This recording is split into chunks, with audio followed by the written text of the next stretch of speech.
नमस्कार साथियों। Martin Luther king junior का नाम आप सबों ने सुना होगा। अमेरिका में रंग भेद के खिलाफ और अश्वेत लोगों के लिए नागरिक अधिकारों यानी सिविल राइट्स के क्षेत्र में ऐतिहासिक संघर्ष के लिए उन्हें 1964 में नोबेल पीस प्राइज भी दिया गया था। तब उनकी उम्र 35 साल थी। और हम जानते हैं बीपीएससी में सिविल सर्विसेज एग्जाम्स में जो एज लिमिट है जनरल कैटेगरी के लिए वो है 37 ईयर्स, 37 साल। वैसे तो किंग को 29 बार जेल भेजा गया, पर जब अपने 13वीं बार जब वो अरेस्ट हुए, उसके बाद उनको यूएस के अल्बामा स्टेट में स्थित बर्मिंघम सिटी के एक जेल में रखा गया। वहीं उन्होंने the famous letter from Birmingham jail लिखा। स्क्रीन पर दिख रहा कोट उसी लेटर में था। Injustice anywhere is a threat to justice everywhere. कहीं भी या किसी के भी साथ अन्याय हर जगह और हर इंसान के न्याय के लिए खतरा है। इस वीडियो में हम जिस अन्याय की बात करने जा रहे हैं वो आप सबों को जानना बेहद ज़रूरी है। आपने 70th बीपीएससी प्रीलिम्स दिया हो या न दिया हो, आपका एग्ज़ाम 13 दिसंबर को हुआ हो या 4 जनवरी को, आपने प्रीलिम्स पास किया हो या न किया हो, आप सबों को इस वीडियो को पूरा देखना है और ध्यान से सुनना है। फ्रेंड्स, सबसे पहले मैं जिक्र करना चाहूँगा जो बीपीएससी ने हाल ही में रिजल्ट के बाद प्रेस कॉन्फ्रेंस किया।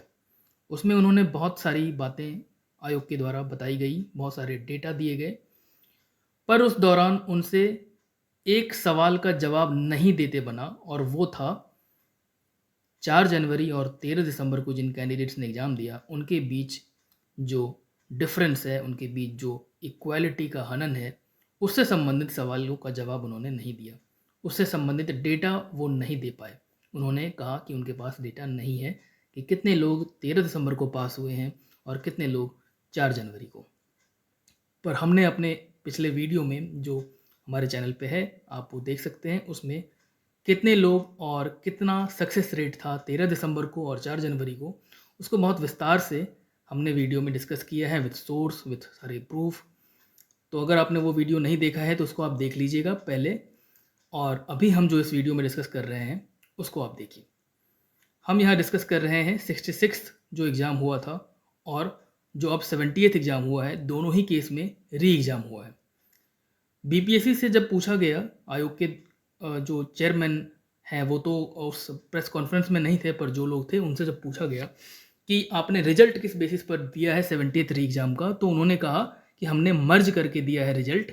यानी जैसे 66th री एग्ज़ाम हुआ था और 65th हुआ था, वहाँ पे जैसे मर्ज करके रिजल्ट दिया गया था, वैसे ही 70th री एग्ज़ाम का भी रिजल्ट मर्ज करके दिया गया है। सेम कट ऑफ पे रिजल्ट दे दिया गया है, कोई नॉर्मलाइजेशन या स्केलिंग नहीं हुआ है। ये बात आयोग के द्वारा बताई गई। अब हम जरा पड़ताल करते हैं कि कैसे 70th री एग्ज़ाम का जो मामला है वो 66th या 65th से बहुत ज़्यादा अलग है। इस क्रम में हम सबसे पहले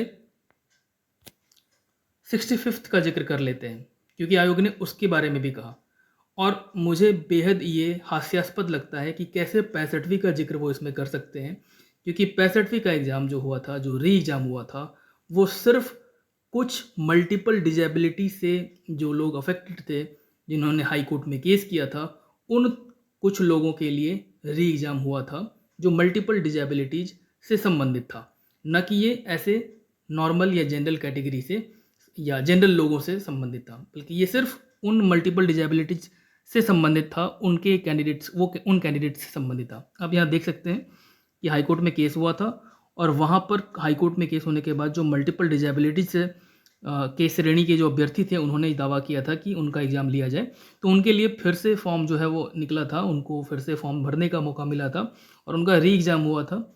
आप देख सकते हैं ये नोटिस बीपीएससी का 17 फरवरी 2020 को। तो 65th को कंसिडर करना तो बिल्कुल ही बेतुका है कि कैसे हम 65वीं से कंपेयर कर सकते हैं 70th को। अब अगर हम आगे 66वीं की बात करें तो देखिए, क्रोनोलॉजी समझिए। 66वीं का जो है आप यहाँ पर देख सकते हैं कि जो फॉर्म आया था वो 16 सितंबर को आया था। ठीक है, 16 सितंबर 2020 नोटिफिकेशन आता है, एडवर्टीजमेंट आता है, जिसमें 562 सीटें थी बाद में 2 सीट ऐड हुआ, फिर 127 सीट ऐड हुआ, फिर 2 सीट घट गया।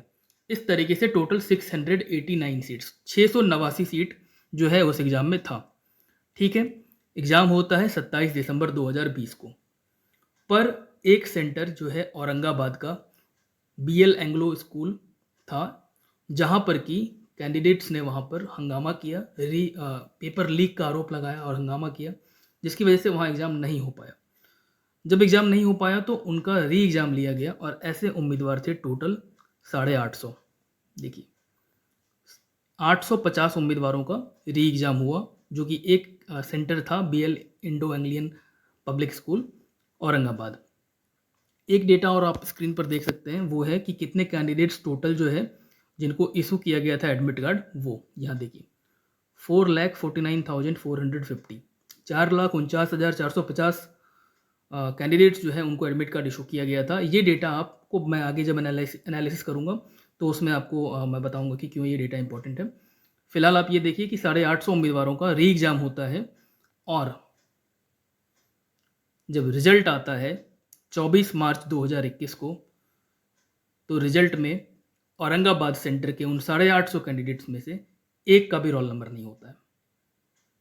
प्रूफ आप यहाँ देख सकते हैं, स्क्रीन पर आपको रिजल्ट दिख रहा है और रिजल्ट में ये 6th पेज पर आप जब PDF खोलेंगे और वहाँ पर आप पाएंगे, देखिए यहाँ पे आप रोल नंबर देख सकते हैं कि किनका एग्ज़ाम हुआ था। 409931 यहाँ से लेकर 410780 यहाँ तक के रोल नंबर का एग्ज़ाम हुआ था। और अगर आप देखें तो उस बीच में कोई भी कैंडिडेट नहीं है। यहाँ देखिए आप 409887 के बाद सीधा 410832 है, यानी जो 409931 है, इससे अगर हम शुरू करें और अगर हम बात करें 410780, तो इसके बीच में कोई कैंडिडेट नहीं है। ठीक है, देख सकते हैं आप कि एक भी कैंडिडेट जिन्होंने री एग्ज़ाम दिया था, जिनका औरंगाबाद सेंटर पे री एग्ज़ाम हुआ था, उनमें से कोई भी सेलेक्ट नहीं हुआ था। क्यों ये इनइक्वालिटी हुई, क्यों ये अन्याय हुआ, क्यों ऐसा रिजल्ट आया, सबकी बात करेंगे हम आगे। देखिए अब ये समरी है, जो डेटा है हमारे पास उसकी समरी है और हम फिर एनालिसिस भी इसके साथ में करेंगे।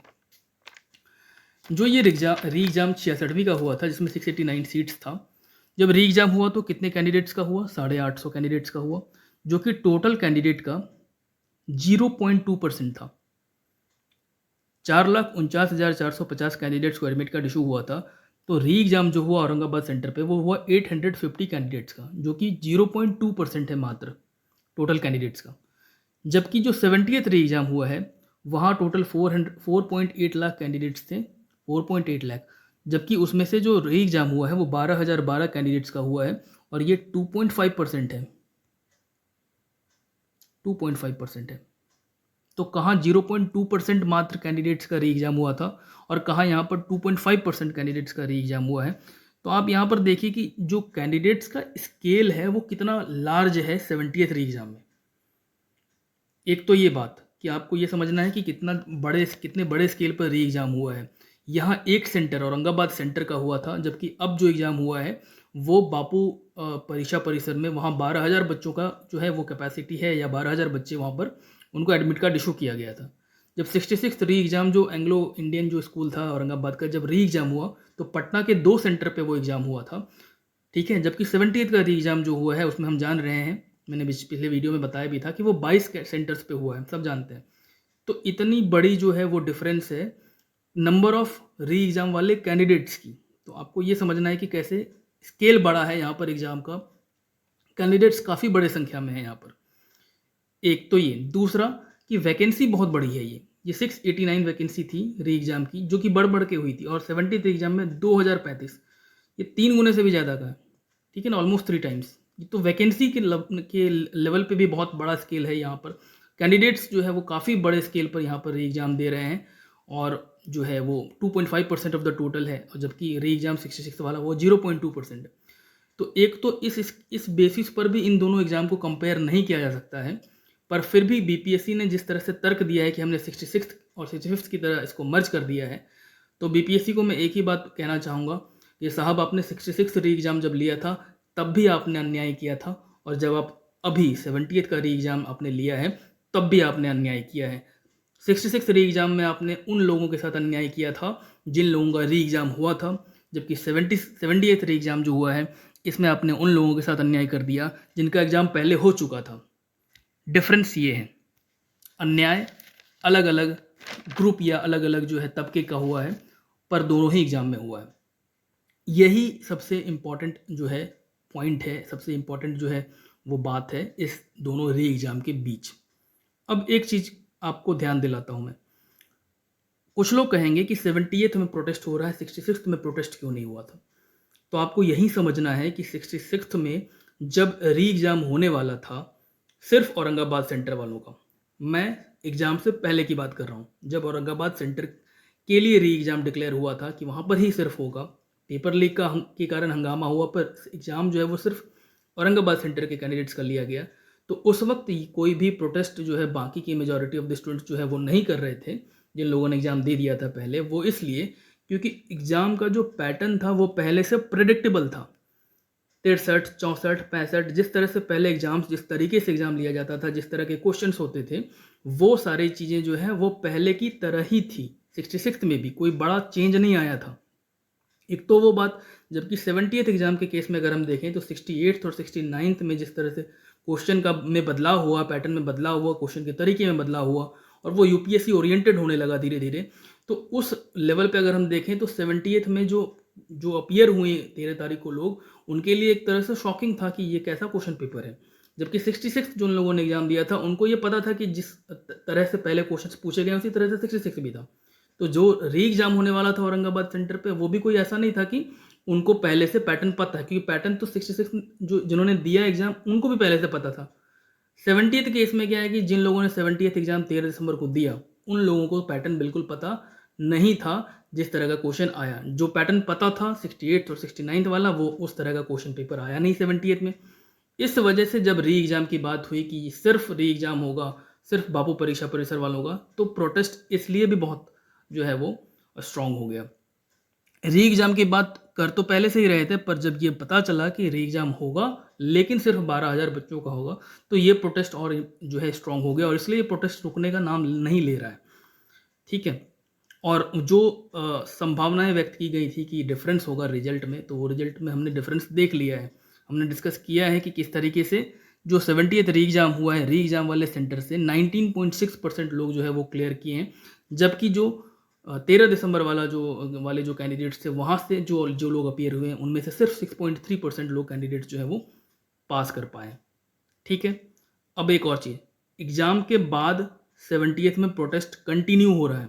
66th री एग्ज़ाम वाले में एग्ज़ाम से पहले तो प्रोटेस्ट नहीं हुआ, उसकी वजह मैंने बता दी। एग्ज़ाम के बाद प्रोटेस्ट हुआ। ये सारे 800 कैंडिडेट्स जो हैं इनके द्वारा प्रोटेस्ट किया गया, पर वो इतना कम स्केल पे था, इतनी माइनॉरिटी में थे वो लोग कि उनके प्रोटेस्ट की किसी को खबर भी नहीं लगी, किसी को पता भी नहीं चला कि उनके साथ में क्या हो गया है। ठीक है? वैसे आपको मैं एक चीज़ और बता दूं, अगर आपको यही जानना है कि क्यों इतना ऐसा रिजल्ट हुआ कि कोई भी पास नहीं कर पाया, तो एक बार आप 66 री एग्ज़ाम का क्वेश्चन पेपर जाके देखिएगा। वो क्वेश्चन पेपर किस तरह से 66 का जो एग्ज़ाम हुआ था उससे बहुत डिफिकल्ट था, उससे बहुत अलग था। ठीक है? और ये बिल्कुल संभव है, जब भी एक ही एग्ज़ाम, एक ही पेपर, एक ही ग्रुप ऑफ कैंडिडेट्स के लिए जब आप एग्ज़ाम लेते हैं और फिर उसमें से कुछ लोगों के लिए री एग्ज़ाम लेते हैं, तो क्वेश्चन पेपर डिफरेंट होगा, उसकी डिफ़िकल्टी लेवल जो है वो बिल्कुल अलग होगी। तो ये चीज़ें तो असर करती ही हैं। 70th के केस में ऐसा नहीं हुआ, क्वेश्चन बिल्कुल प्रेडिक्टेबल बन गया। जिन लोगों ने एग्ज़ाम दे दिया था बापू परीक्षा परिसर में, और उनको ये फ़ायदा मिल गया और इसकी वजह से उनका रिजल्ट जो है 19.6% है। ठीक है? अब हम आगे बात करते हैं कि अब आगे क्या करना है। ये आप खुद तय कीजिए कि आगे क्या करना है। प्रीलिम्स क्लियर करके मेंस की तैयारी ज़ोर शोर से जो लोग शुरू कर चुके हैं, उन साथियों को भी मैं ज़रा ये बताऊंगा, ये कहना चाहूँगा कि आप मेंस में कॉपी चेकिंग में होने वाली अनियमितताओं को भी ज़रूर समझ लें, जिसके संबंध में कुछ चैनल जैसे कि स्टूडेंट विंडो, ये लोग जो है काफ़ी शॉकिंग वीडियोज ला रहे हैं। आज प्रीलिम्स में 4 लाख बच्चों की भावनाओं और संघर्षों की अनदेखी करने वाली आयोग तब और निरंकुश और मनमानी तरीके से काम करेगी जब आप मेंस की कॉपी चेकिंग की अनियमितताओं के संबंध में आवाज़ उठाएंगे। क्योंकि अगर आज हमें मुट्ठी भर लोग, कुछ नॉन सीरियस लोग कहकर अपमानित किया जा रहा है, तो कल आप 20,000 लोगों को जब परेशानी आएगी और जब आप आवाज़ उठाएँगे, तो किसी को खबर भी नहीं लगेगी कि कुछ भी धाँधली या कुछ अनियमितता हुई है। 18 दिसंबर से लगातार जो शिक्षा सत्याग्रह की लॉ जलाए हुए हैं लोग, असंख्य साहसी एस्पिरेंट्स जो अभी तक संघर्ष कर रहे हैं और लगातार कर रहे हैं, उनको मैं सलाम करता हूँ। इस संबंध में सत्याग्रहियों से संबंधित जो शिक्षा सत्याग्रह टेलीग्राम ग्रुप है आप, और उनका यूट्यूब चैनल भी है वगैरह, तो आप उसको उससे जुड़ सकते हैं और अपने हिस्से का साथ देकर न्याय स्थापित करने में सपोर्ट कर सकते हैं। मैं उनसे रिलेटेड जो भी लिंक्स होंगे वो वीडियो के डिस्क्रिप्शन और कमेंट बॉक्स में भी डाल दूंगा। अंत में इसी कोट के साथ मैं विदा लूँगा। Injustice anywhere is a threat to justice everywhere. जय हिंद।